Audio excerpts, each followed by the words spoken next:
Hello, welcome back to another video. Today I wanted to go through my top 24 reads of 2024. I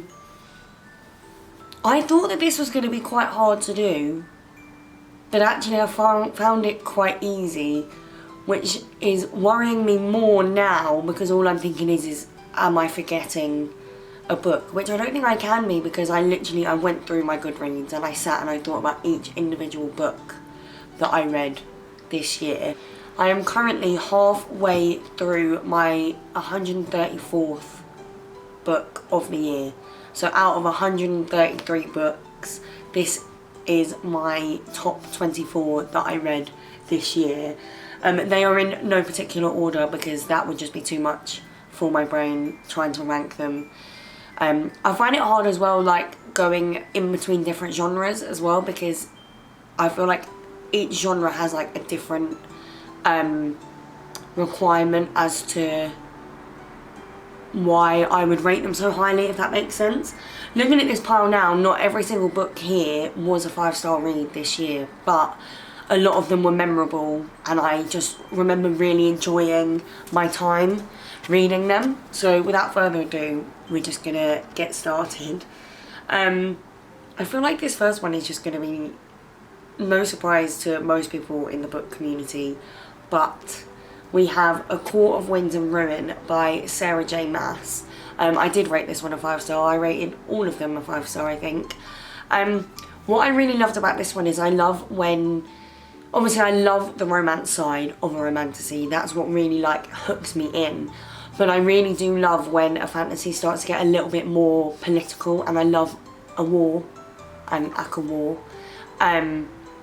So yeah, I really enjoyed this one, and I just vividly remember reading the last 100 pages at like 2 o'clock in the morning, and my mum eventually having to come in to ask if I was okay.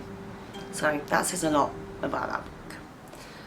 Next up is a book from another series that, again, I don't think will take anyone by surprise. I feel like this series is going to be on a lot of people's like top reads of the year. What I've tried to do with series is only pick one book from that series, otherwise my list like would have ended up being series after series. So I sort of like picked my favourite series and then picked my favourite read from that series.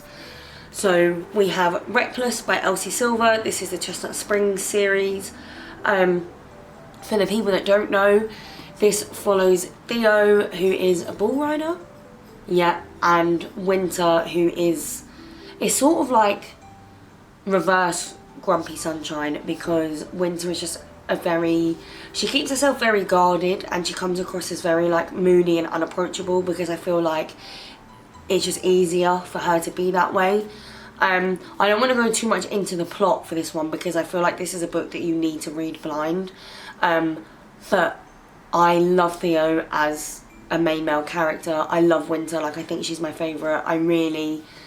If you feel like you will relate to a very prickly and at times difficult female main character, then you need to pick up this one. I felt very seen reading this book.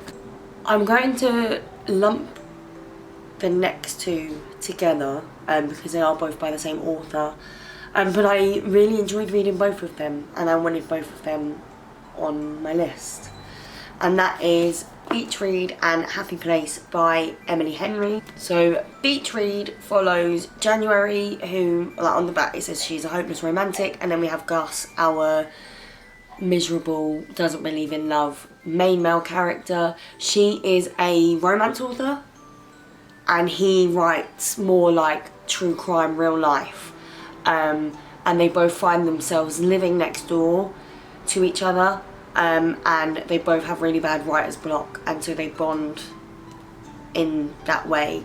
And then we have Happy Place. Harriet and Wynne were engaged, and their friend group spends every summer at one of the friends' like lake houses, essentially.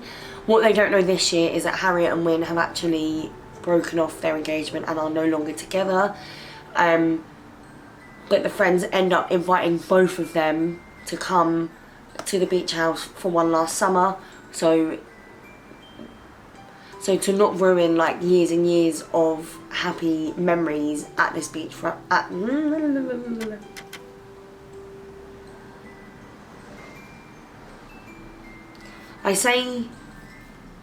think I said lakefront, beachfront. It's a cottage, I think, somewhere summery. So to not ruin any of the happy memories that they have at this cottage, they decide that for one last summer, one last trip, they'll pretend that they're still together. Both of the quotes that Emily Henry writes in her stories is actually ridiculous. Like my special edition of Beach Read, is it special edition? I think it is, anyway. And the quote, yeah, I feel overwhelmed that you exist. Yeah. When the world felt dark and scary, love would whisk you off to go dancing, laughter would take some of the pain away, beauty could punch holes in your fear. Like, it's just insane. And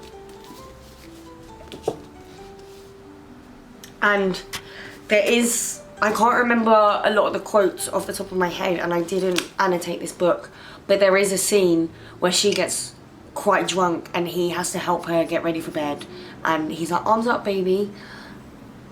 Like, just the men that she writes, honestly. Ooh. If you love like a romance with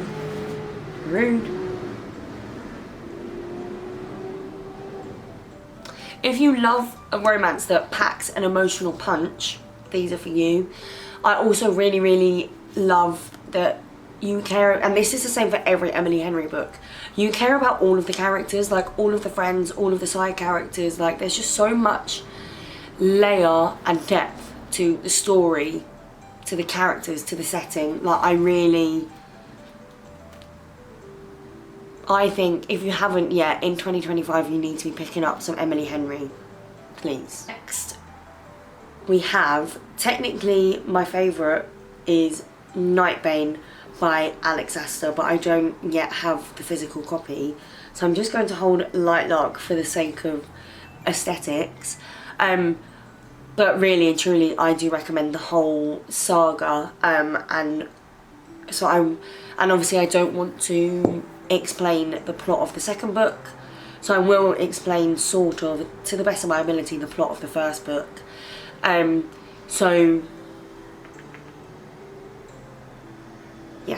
So every 100 years the island of Lightlark appears to host a centennial, which is sort of like a game / challenge where all of the rulers of all of the realms travel to Lightlark, and they have to compete in this centennial, because all of their powers are currently restricted, and the only way to break the curse is to win the centennial. But apparently one of the rulers of the realms has to die for the centennial to be won. Yes, this is a very like formulaic fantasy. Like, you'll read this and there are a lot of tropes that are being used a lot, but I just think it's really enjoyable. I liked the pacing, I liked the plot, I loved the characters. I've said this in my reviews and I will say it until I literally have no voice left to say anything. This is the first time in like a book in a while that I haven't had a clear-cut path on where I want it to go. I mean, the jury is now currently out because it was supposed to be a trilogy and now she's announced more books. But for the first time in a while, I'm reading this going, I actually don't know where I want this to go. Like, I love all of the characters. The plot is really exciting, kept me hooked. So, yes, it might be like, not copy and paste because I feel like it is unique, but it's the bare bones of this story, yeah, is copy and paste, but I feel like that's the same with anything. Like, music now is like copied and pasted. So if you are looking for another fun, easy to read, exciting fantasy series, this was one of my top reads of this year. Sticking on the romancy fantasy wave, we have The Serpent and the Wings of Night by Carissa Broadbent. So this is the first book in the Nightborn duet but it is a part of the Crowns of Nyaxia series. So that series is going to be like a collection of duologies as far as I'm concerned, and there's also novellas throughout. This book follows Araya, who is the adopted daughter of the Nightborn King. He's a vampire. Yeah, the Nightborn Vampire King. But obviously she's a human adopted daughter living in a world of vampires. The only way for her to no longer be prey is to take part in the Kajari, which again is like a game, and the winner of that game gets granted power. It's either a wish or a power.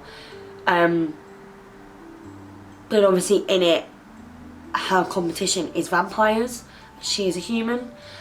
So it's a very interesting dynamic. And then we have our main character, Rain, who basically gets like roped into helping her throughout the games. I really enjoyed this, like full of twists, full of turns, really digestible, easy to read. I loved that, yes, romance was a part of this, but there was so much more going on in the plot. Like you explored a difficult relationship with family and like not having a place in the world and feeling inadequate, and like it packed an emotional punch for a fantasy. So, and I've said that twice now this video. So yeah, definitely recommend both of these. This whole Carissa's writing, definitely someone that I want to read more of in 2025. Then we have The Invisible Life of Addie LaRue by V.E. Schwab. This one is definitely more slow paced than any of the others. It's a historical fantasy romance. There's historical elements, fantasy elements, and romantic elements. Yeah, so as I said, it's definitely more slow paced, but I feel like it's worth sticking with it, and it's worth the investment. Like, it's worth the time that you're going to take to read it. The characters are interesting, the plot is interesting, and if you want to cry, read this book. Next, we sort of have like my guilty pleasure read of the year. I will take no criticism for this read. I really enjoyed it. And that is Bride by Miss Ali Hazelwood. So you have Misery, who is the daughter of a vampire like clan, like the most powerful vampire clan. And then you have Lo, who is like the alpha for the werewolf clan, and they are put into an arranged marriage to try and bridge the gap between the vampires and the werewolves. Yeah, there's some interesting plot points in this. I would not go into it too blind, if you're catching my drift. Anyone that's read that book, hopefully you got that. But I just really love the way that Ali Hazelwood writes tension and chemistry, and I just thought, it's a short book, like I just thought that this was really interesting and I was addicted. I enjoyed Bride so much that I ended up then in sort of like a werewolf slump. Like all I wanted was more werewolves, and lovely Emily pointed me in the complete right direction with The Fake Mate by Lana Ferguson. Again, another short one, paranormal romance. This follows, I need to look at the back for names, but this follows Mackenzie, who has just finished her residency at the hospital, and then Noah, who is a cardiologist. In this paranormal world, you have, oh my nose is itchy, you have like normal humans, but then you also have like shape-shifting humans as well, and they all just sort of like live amongst each other, and they all are aware of each other. The only catch is that with alpha werewolves there is a misconception that if they are unmated they are wild and aggressive, and so when the hospital board finds out that he is an unmated alpha, they worry about him working in the hospital. And then our main male character hasn't got time for dating, and her nan keeps setting her up on a string of horrible dates. So they decide basically to fake date so that her nan leaves her alone and he can keep his job. There was something about werewolves that I discovered I loved this year. So yeah, if you're looking for some werewolf romance, why not? I think even if you're not looking for werewolf romance, try it. But also try Lana Ferguson. I enjoy her writing style, so I would definitely recommend picking something of hers up. Again, on the hospital vibe, Yours Truly by Abby Jimenez. So this follows Brianna and Jacob. Brianna has been working at the same hospital for a while now, and a promotion comes up, but at the same time Jacob transfers to this same hospital, and then she finds out that he could potentially be competition for the same job role, and she's not happy because she's been there a while, and then he just swans in and he could potentially get it. He obviously doesn't know this. He was just moving hospitals to escape his ex-girlfriend, and so then you realise pretty quickly that he's quite an anxious character, and knowing that he's upset someone like on his first day really makes him feel uncomfortable, and so he writes her a letter to apologise and to make his intentions clear. And I feel like this is the first time where I've read a book that had anxiety representation that felt like my anxiety. I had to sort of many times like put this book down and be like, is this play about us? It felt very, very real, and at times difficult to read because I was like, oh my god, like I was feeling his anxiety, but just the way that it's dealt with in this book, and the way, yes, there is miscommunication, but in a way where it makes sense. If you're someone that has anxiety, you're like, that makes sense. I loved this book. Powerless, Lauren Roberts. Need I say more? This was a very exciting, emotional read. I think sometimes as well, like, people moan about books being like overhyped and this and that, but I also think what really adds to the reading experience is when so many people are reading it and enjoying it at the same time. Like, there was nothing better than reading this and having so many people either have read it and loved it or were currently reading it all at the same time. Like, you went on TikTok and there was just so many people to talk about this book with. So I can understand how sometimes like overhype might kill a book, but I enjoyed that everyone was loving this book at the same time, and you had so many people to talk about it with. It added to the experience. If you are not sure on the plot of this book, you have a world where you have elites and ordinaries, but it has been decided that ordinaries are basically slowly poisoning the elites and their power, and so they're not allowed to exist anymore. If you get found out as being an ordinary, the king sends his enforcer to you. The enforcer is his son Kai. But our female main character is Payden. She is an ordinary, but her father raised her to basically be a psychic. So in the sense of raised her to know what to look for, to be able to make educated guesses so that it looked like she was a psychic. She is out in the town one day and Kai ends up getting attacked. She ends up saving Kai, which then leads to her being on Kai's radar and the king's radar, so she then gets entered into the trials. So now she's surrounded by elites and she has to live in the castle undetected as an ordinary. It was just so good. Next up, Daydream by Hannah Grace. I enjoyed both Icebreaker and Wildfire a lot.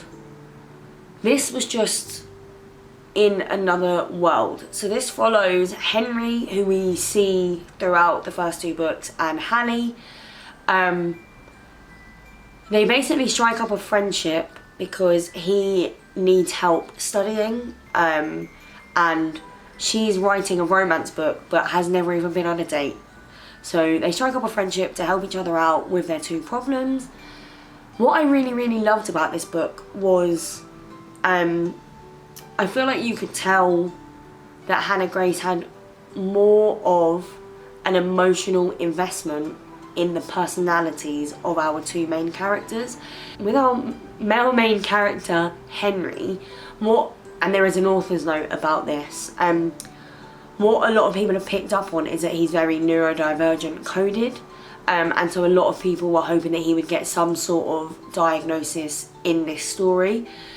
She says in her author's note that he doesn't, and I quite like that by not giving him an official diagnosis, sort of feels like validation for the people that will live through their lives knowing that there's something a little bit different about them but will never get diagnosed, and B, it keeps it quite open for it to not be one specific thing, and that way I feel like so many more people can relate to his personality. So I really, and you could tell that she cared about that, and I really enjoyed that. And then Hallie is like eldest daughter, has a lot on her plate, big people pleaser, will do everything for everyone else until she like crashes and burns. The communication in this book was just gorgeous. Like, I don't know, I felt very seen reading this book.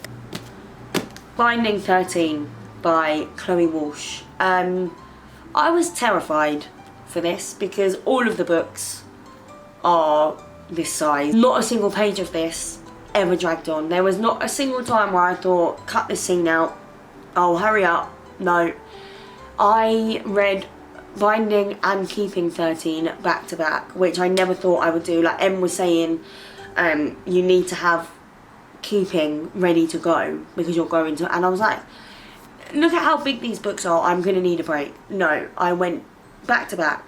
I read both of them. I was on holiday, but I read both of them in the span of like 2 days.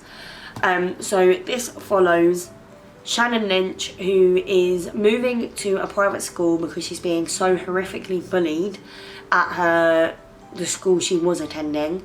And then you have Johnny Kavanagh, who is like the golden rugby boy. He has a very successful career basically mapped out and laid out in front of him, but he's starting to feel the pressures. Like he literally eats, sleeps and breathes rugby. Unfortunately, on Shannon's first day, he accidentally kicks a rugby ball into her head, and in the back of her mind she thinks, oh my god, here we go again, like this school is no different. So he picks up on these vibes and he just wants to make sure that she's okay and that she doesn't have the same experience as she did at her last school. This book is very, very heavy. I would definitely look at trigger warnings, content warnings for this story. A lot goes on, but I feel like it was all very necessary and all done very well, and I really, really enjoyed my time reading this book. I can't wait to finish this series in 2025. This next one definitely took me by surprise. It was a book club book. I did talk about it in my end of year wrap up, and that is From Lukov with Love by Mariana Zapata. It is like Rivals to Lovers, but the slowest of the slow, and even when it starts turning, like, really actually this book should be marketed as Rivals to Friends, then to Lovers. Like, you spend, and I feel like that's what makes it so special, you spend so much of this book of them going from basically misunderstanding each other to building this solid foundation of friendship and respect and mutual understanding. before you even get to the love part, and when you do, like, it's crumbs. One of my favourite, like, micro tropes is when the female main character is poorly and then he just does everything that he can to look after her.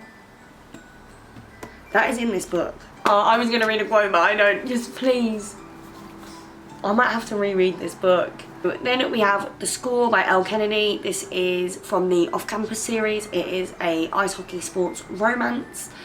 The trope in this is sort of like the main male character is a big playboy, and never in a serious relationship, never going to settle down until he meets that one girl, but because of his reputation, she doesn't believe him, and he now has to do a lot of work to get her to believe him. And he's just such like a cheeky character, but he really shows up when she needs him, and I just really enjoyed that. And all of these are quick and easy to read. Like, I definitely recommend Elle Kennedy. Next, this one's gonna shock everyone. It's gonna shock you all. Fourth Wing by Rebecca Yarros.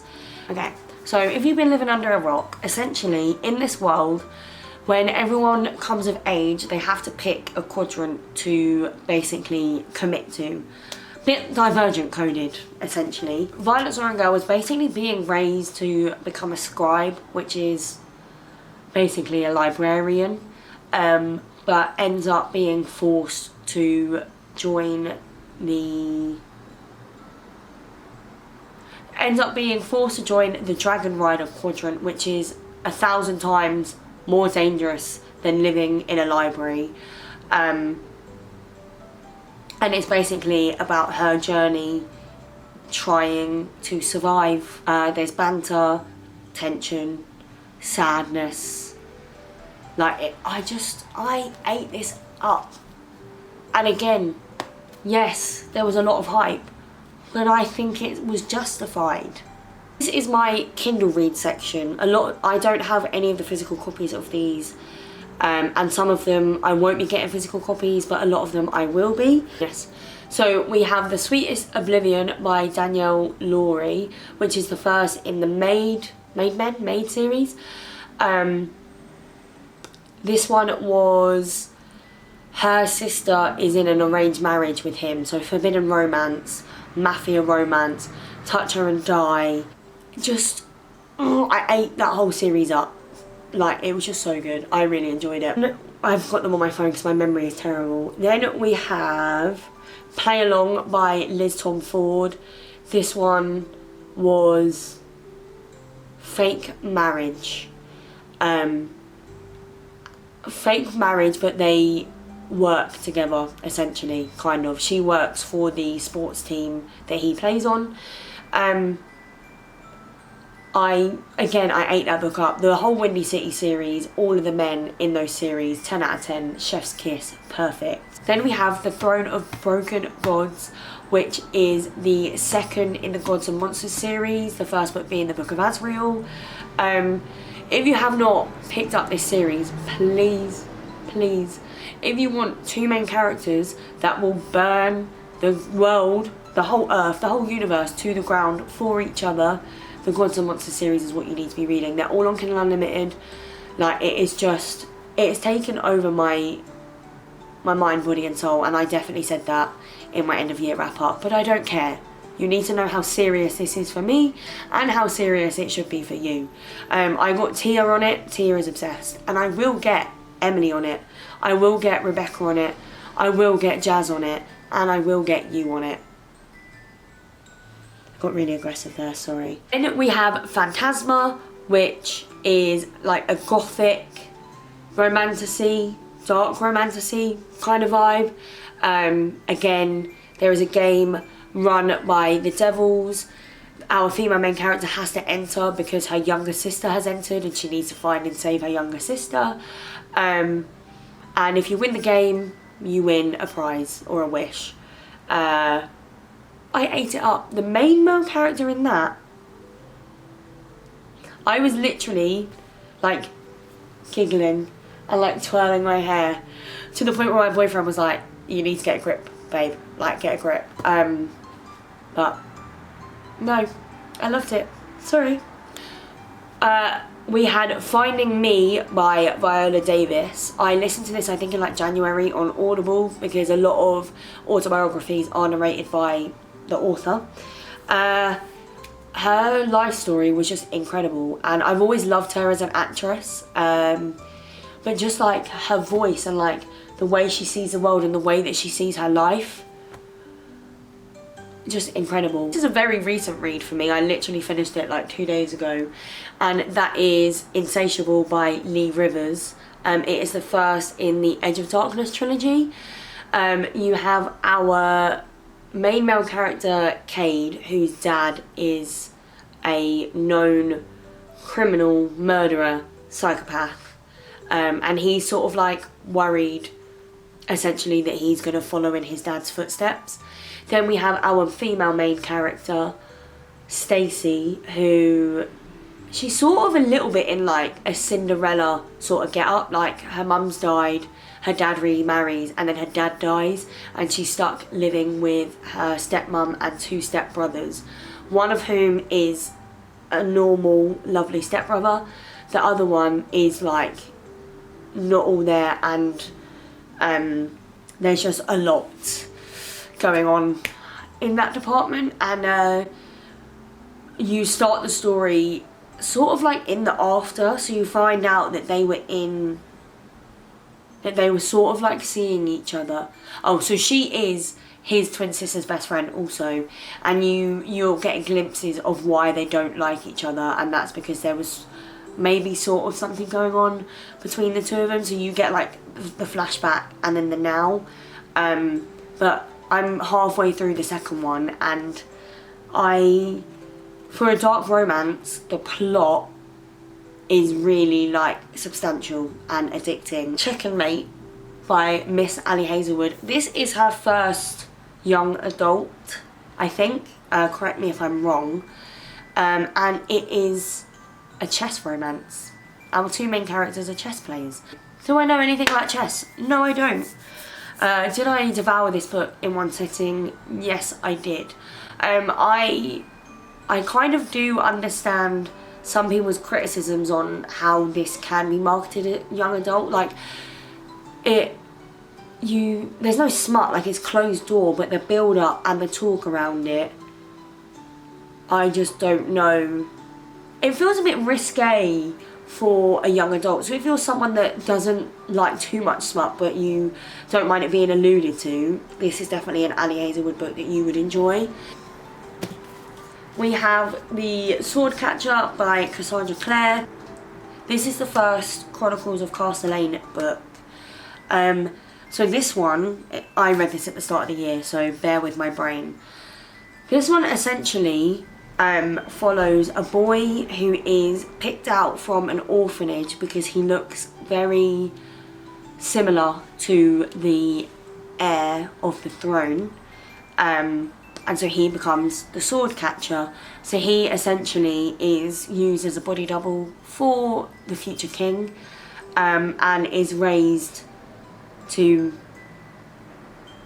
basically, yeah, take his place if there's ever any danger, and essentially jump in front of a bullet for the future king of Castlane. This is a very heavy on the world building political fantasy.